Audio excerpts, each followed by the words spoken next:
Hello दोस्तों, इस video में हम बात करेंगे कंपोनेंट्स के बारे में। दोस्तों ये जो वीडियो है वो सिस्टम इन्फॉर्मेशन का पार्ट 2 वीडियो है। इसके पिछले वाले पार्ट में दोस्तों हमने सिस्टम समरी और हार्डवेयर रिसोर्सेस इन दोनों सेटिंग के बारे में बात कर लिया था। इस वीडियो में हम सिर्फ कंपोनेंट्स के बारे में बात करेंगे कि आखिर ये सेटिंग यूज़ कैसे होती है। अगर दोस्तों आप इस वीडियो पर डायरेक्ट ही आए हैं सिर्फ इस सेटिंग को देखने के लिए, तो सबसे पहले मैं आपको बता देता हूँ कि आप इस सेटिंग तक पहुँचेंगे कैसे। तो सबसे पहले इन सबको काट देते हैं। दोस्तों सबसे पहले आपको यहाँ पे सर्चिंग के ऑप्शन पे आना है और यहाँ पे लिखना है कंट्रोल पैनल।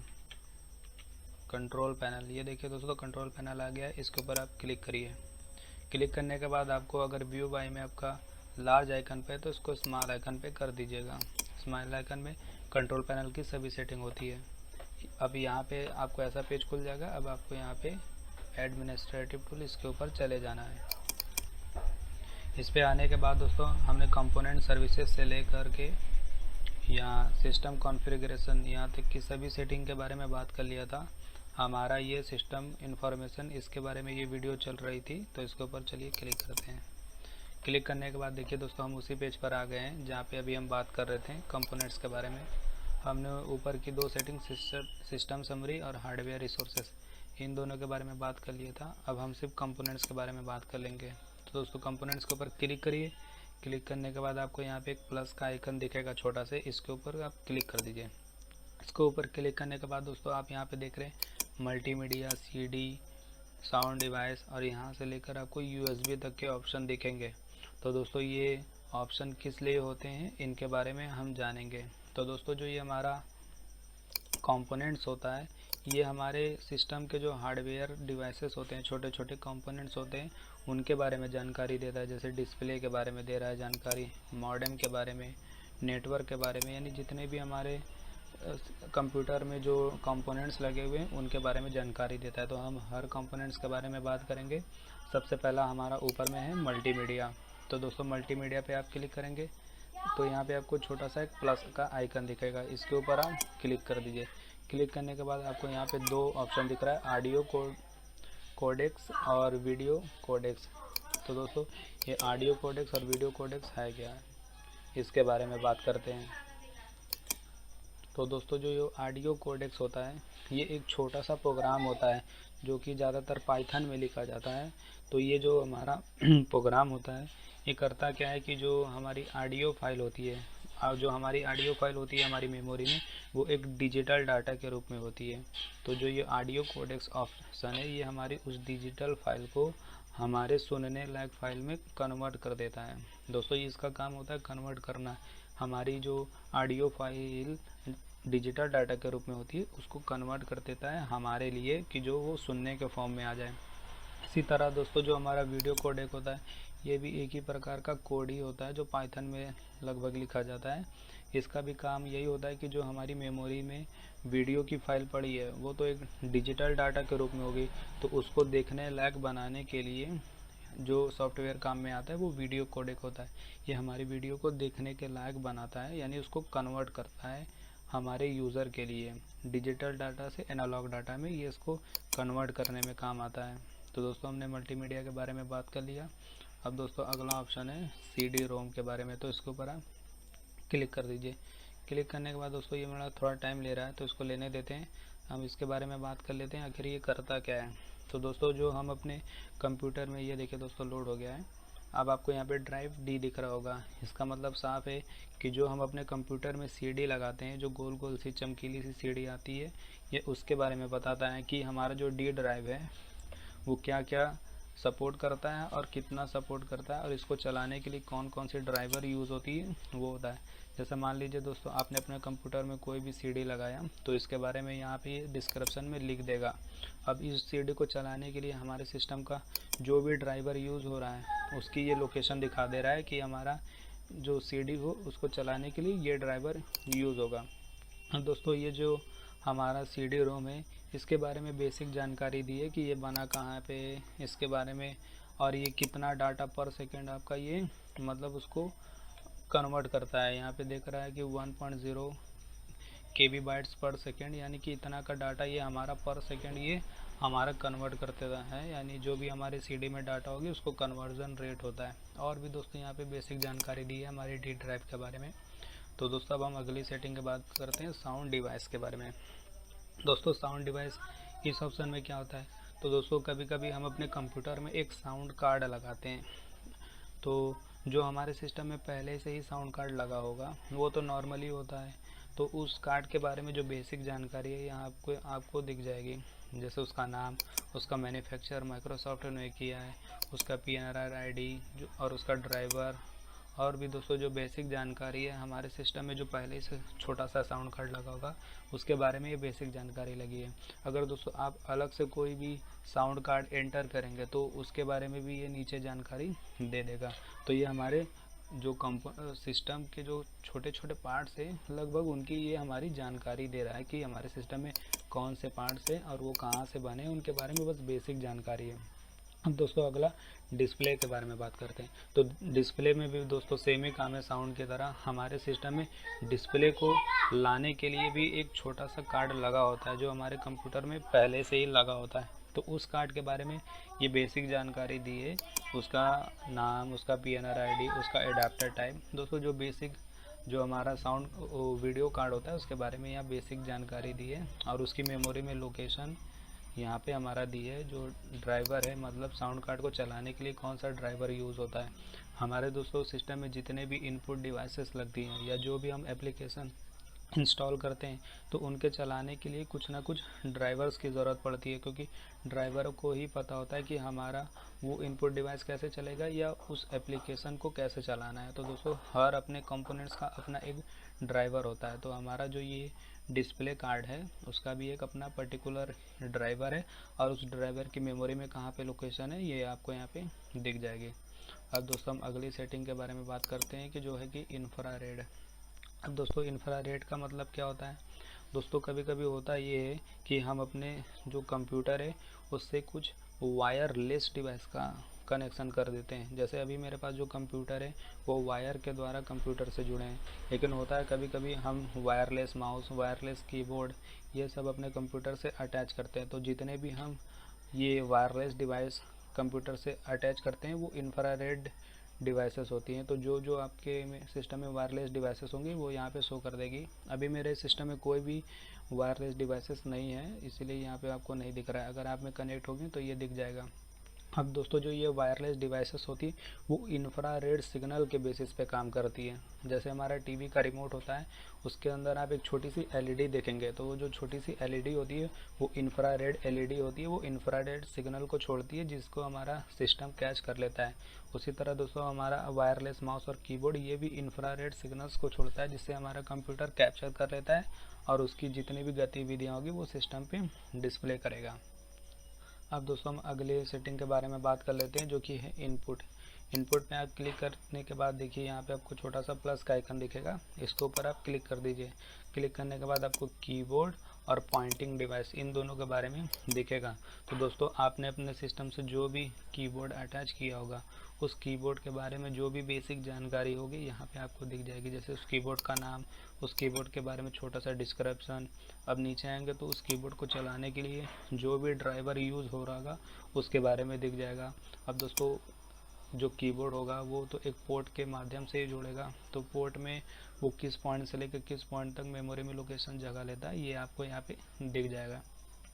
अब दोस्तों जो हमारा कीबोर्ड है उसका लेआउट क्या है, ये उसका लेआउट नंबर दिया हुआ है। यानी कि दोस्तों जो भी मेरे कंप्यूटर से कीबोर्ड जुड़ा हुआ है उसके बारे में ये बेसिक जानकारी दिया है। अब दोस्तों है अगला पॉइंटिंग डिवाइस। दोस्तों कभी कभी हम अपने जो कंप्यूटर होता है उससे एक टच पैड वाला पेन की तरह डिवाइस यूज़ करते हैं। अगर जैसे मेरे सिस्टम में अभी लगा नहीं हुआ है, अगर आप उसको यहाँ पे अटैच करेंगे तो उसके बारे में भी ये बेसिक जानकारी देगी। जैसे अगर हम अपने पॉइंटिंग डिवाइस को अगर कंप्यूटर से ऐड करेंगे तो उसको चलाने के लिए जो जो कंपोनेंट्स यहाँ पे यूज़ होंगे उसके बारे में यहाँ पे जानकारी दिया है। जैसे उसका नाम, स्टेटस, PNR ID वगैरह वगैरह दोस्तों यहाँ पे बेसिक जानकारी उसके बारे में देगी। अब दोस्तों अगला हम बात करते हैं मॉडेम के बारे में। आखिर ये मॉडेम क्या होता है। दोस्तों जब भी हम अपने कंप्यूटर में इंटरनेट का इस्तेमाल करते हैं तो इंटरनेट से जो भी डाटा आता है वो तो डिजिटल के फॉर्म में होता है।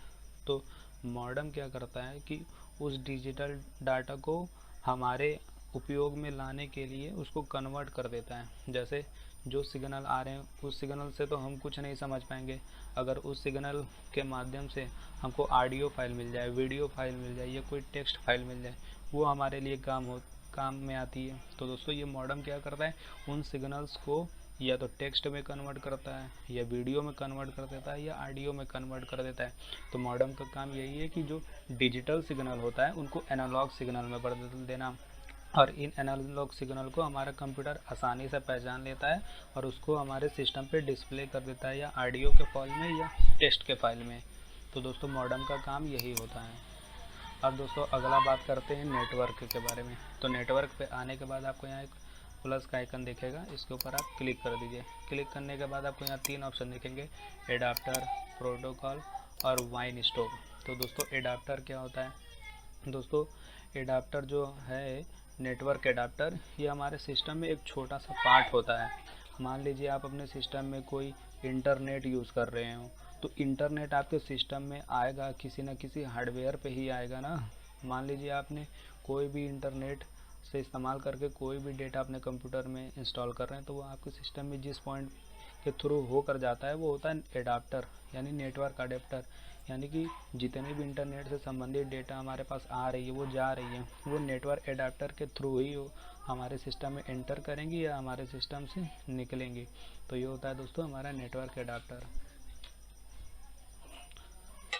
अब दोस्तों अगला है प्रोटोकॉल। अब प्रोटोकॉल क्या होता है, दोस्तों जो भी हम मतलब डाटा अपने कंप्यूटर से दूसरे कंप्यूटर को सेंड करते हैं या किसी दूसरे कंप्यूटर से अपने कंप्यूटर में रिसीव करते हैं, तो वो एक नियम के तहत ही एक कंप्यूटर से दूसरे कंप्यूटर में जाती है। ऐसा नहीं होता कि हम किसी दूसरे को अपना कोई डाटा शेयर करें और वो किसी थर्ड पार्टी को पहुंच जाए, ऐसा तो नहीं होता।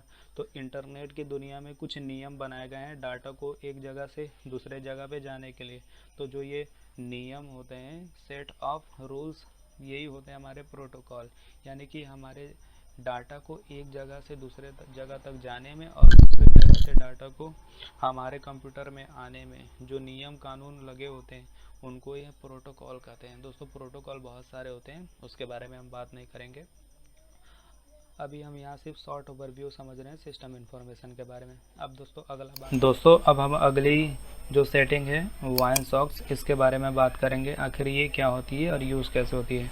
दोस्तों मान लीजिए आप इंटरनेट का इस्तेमाल करके कोई वेबसाइट खोली है या कोई ऑनलाइन एप्लीकेशन चला रहे हैं। तो दोस्तों उस केस में होता क्या है कि मान लीजिए आपने वेबसाइट खोली है, तो उस वेबसाइट को आप इनपुट के रूप में कुछ ना कुछ डाटा देते हैं। बदले में दोस्तों वो करती क्या साइड, उस डाटा को प्रोसेस करके हमको उसका आउटपुट देती है।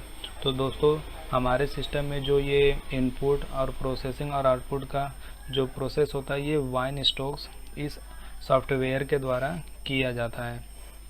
इसी तरह दोस्तों जो एप्लीकेशन आप ऑनलाइन चलाते हैं, जैसे फेसबुक, इंस्टाग्राम, ये ऑनलाइन भी चलती हैं, तो उन एप्लीकेशन में भी इनपुट डाटा को देना, प्रोसेसिंग करना और उसका आउटपुट लेना, तो ये वाइन स्टॉक्स इस सॉफ्टवेयर के द्वारा किया जाता है। अब दोस्तों हम अगला सेटिंग के बारे में बात करेंगे, जो कि है पोर्ट। पोर्ट में क्लिक करने के बाद दोस्तों आपको यहाँ पे एक प्लस का आइकन दिखेगा छोटे से, इसके ऊपर आप क्लिक कर दीजिए। तो यहाँ पे आपको 2 ऑप्शन दिखेंगे, सीरियल और पैरेलल। यानी कि हमारे कंप्यूटर में आप देखेंगे एक सीरियल और पैरेलल 2 तरीके के पोर्ट्स होते हैं। इनके बारे में हम दोस्तों किसी वीडियो में डिटेल में बात कर लेंगे कि अभी मान लीजिए कि सीरियल और पैरेलल पोर्ट्स होते हैं। तो हम दोस्तों बगले में बात कर लेते हैं स्टोरेज के बारे में। अब दोस्तों स्टोरेज पे आप क्लिक करेंगे तो यहाँ पे आपको प्लस का आइकन दिखेगा, इसके ऊपर आप क्लिक कर लीजिए। क्लिक करने के बाद आपको यहाँ पे दिख रहेगा ड्राइव्स। अब आपको यहाँ पे C drive, D drive, E drive, S drive दिख रही होगी। ये भी आपको नहीं समझ में आया होगा कि ये होता क्या है, तो आप अपने सिस्टम के दिस पीसी में चल जाइए। दिस पीसी में जाने के बाद आप दोस्तों अगर नया कंप्यूटर लेंगे तो आपको वहाँ पे सिर्फ सी ड्राइव दिखेगी और डी ड्राइव दिखेगी। डी ड्राइव तो दोस्तों जो हम अलग से कैसेट लगाते हैं, जो DVD CD लगाते हैं, उसके लिए होता है। अगर आप कंप्यूटर लेंगे तो आपके पास सी ड्राइव होती है, उसका दोस्तों हम पार्टीशन करके उसका जैसे ई में कर दिए, एफ में कर दिए, एस में कर दिए, जितने भी पार्टीशन आप करेंगे यहाँ आपको शो हो गई। तो दोस्तों यहाँ पे आपको सिर्फ बेसिक इन्फॉर्मेशन दिख जाती है कि इसमें स्टोरेज कितना खाली है और कितना इसका भरा हुआ है। लेकिन दोस्तों अगर आप इस सी ड्राइव को डिटेल में जानना चाहते हैं तो यहाँ पे आप आके इसको डिटेल में देख सकते हैं। जैसे दोस्तों अब यहाँ पे आप देखेंगे इसके अंदर आके कंपोनेंट्स के अंदर था, अभी मैं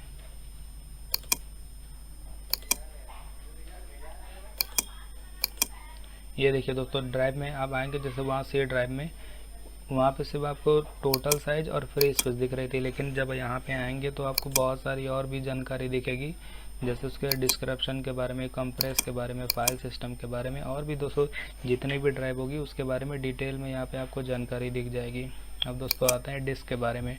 डिस्क में दोस्तों जो हमारा CD जो लगाते हैं डिस्क, उसके बारे में होता है।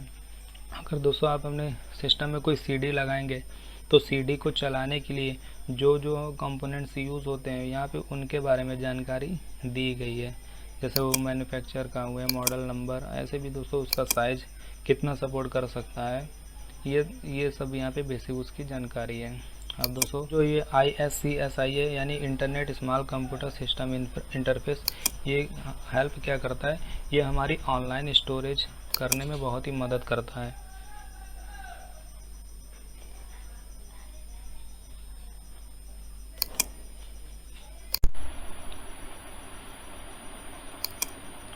दोस्तों जो ये ISCSI ये जो सेटिंग है, इसका फुल फॉर्म होता है internet small computer system interface. दोस्तों जो ये ऑप्शन होता है, ये हमारा ऑनलाइन स्टोरेज को शेयर करने में मदद करता है। मान लीजिए आपके सिस्टम में सारी मेमोरी आपकी फुल हो चुकी है, लेकिन आपके पास कोई ऐसा दोस्त है जो काफ़ी दूर रहता है, लेकिन उसके पास काफ़ी मात्रा में स्टोरेज बची हुई है। अगर आप उसके स्टोरेज को यूज़ करना चाहते हैं तो इस सेटिंग के माध्यम से कर सकते हैं। अब दोस्तों इस सेटिंग के माध्यम से यूज़ कैसे होता है ये मैं किसी अन्य वीडियो में बता दूंगा, क्योंकि ये काफ़ी लंबा प्रोसेस होता है। अब इस सेटिंग के बारे में यहाँ कुछ बेसिक जानकारी दी गई है, जैसे इसको चलाने के लिए ड्राइवर कौन सा यूज़ होता है, इसका नाम, और भी दोस्तों बेसिक जानकारी यहाँ पर आपको दी गई है। अब दोस्तों हम अगली सेटिंग के बारे में बात करते हैं, जो कि है IDE। दोस्तों हमारे कंप्यूटर में जितने भी सॉफ्टवेयर होते हैं वो किसी न किसी कोड में लिखे होते हैं, जैसे पाइथन में हो सकता है, C++ में, जावा, यानी कि दोस्तों जितने भी सॉफ्टवेयर होते हैं वो हमारे सिस्टम में किसी न किसी कोड में तो लिखे ही गए होंगे, किसी न किसी प्रोग्रामिंग लैंग्वेज में। अगर दोस्तों हम उसके अंदर कोई चेंजेस लाना चाहते हैं तो किसके माध्यम से करते हैं, तो उसका इस्तेमाल हम IDE के मतलब IDE जो सॉफ्टवेयर है इसी से करते हैं। IDE को आप अपने सिस्टम में ओपन करेंगे तो जिस भी प्रोग्राम में आप कुछ चेंजेस लाना चाहते हैं, उस प्रोग्राम के अगर कोडिंग में कुछ भी चेंजेस लाना चाहते हैं तो उसका हम IDE से चेंजिंग कर सकते हैं। अब दोस्तों हम अगला बात करते हैं प्रिंटिंग के बारे में। दोस्तों अगर आपने अपने सिस्टम से कोई प्रिंटर लगा के रखा है तो प्रिंटर को चलाने के लिए जितने यहाँ पे आपको ड्राइवर्स यूज़ होते हैं वो यहाँ पे आपको दिख जाएगी। नॉर्मल यूज़र के लिए तो ये होता नहीं है, ये जो साइबर कैफ़े वाले होते हैं जो ऑनलाइन प्रिंटिंग निकालते हैं उनके लिए होता है। आप यहाँ पे देख सकते हैं, यहाँ पे आपको 4 ड्राइवर दिख रहे हैं जो प्रिंटर को, सिर्फ एक अकेले प्रिंटर को चलाने के लिए यूज़ होते हैं। उनका नाम और वो कौन सा ड्राइवर यूज़ करें ये यहाँ पे इसके बारे में जानकारी दी है। अब दोस्तों हम अगली सेटिंग के बारे में बात करते हैं, जो प्रॉब्लम डिवाइसेस है, इसका यूज़ कब होता है। अभी यहाँ आप देख रहे हैं दोस्तों, यहाँ मेरा कोई डिवाइस नहीं शो कर रहा है। दोस्तों इस सेटिंग का इस्तेमाल हम तब करते हैं जब अपने सिस्टम से हमने किसी भी डिवाइस को अटैच किया हो, अगर वो डिवाइस वर्किंग कंडीशन में नहीं है तो यहाँ पे वो शो कर देगी कि आपके सिस्टम में ये डिवाइस तो कनेक्टेड है पर वो वर्किंग नहीं कर रहा है। अभी दोस्तों यहाँ पे मेरा कोई डिवाइस नहीं दिख रहा है, क्योंकि मेरे सिस्टम से जितने भी डिवाइस जुड़े हैं वो वर्किंग कंडीशन में हैं।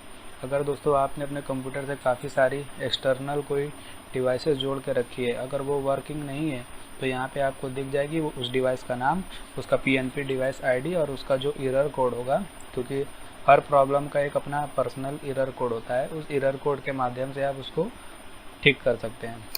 अब दोस्तों हम अगला सेटिंग के बारे में बात करते हैं कि USB। अब ये USB क्या होता है दोस्तों, हम अपने सिस्टम में पेन ड्राइव लगाने के लिए या तो माउस लगाने के लिए या कीबोर्ड अटैच करने के लिए एक USB पोर्ट का इस्तेमाल करते हैं।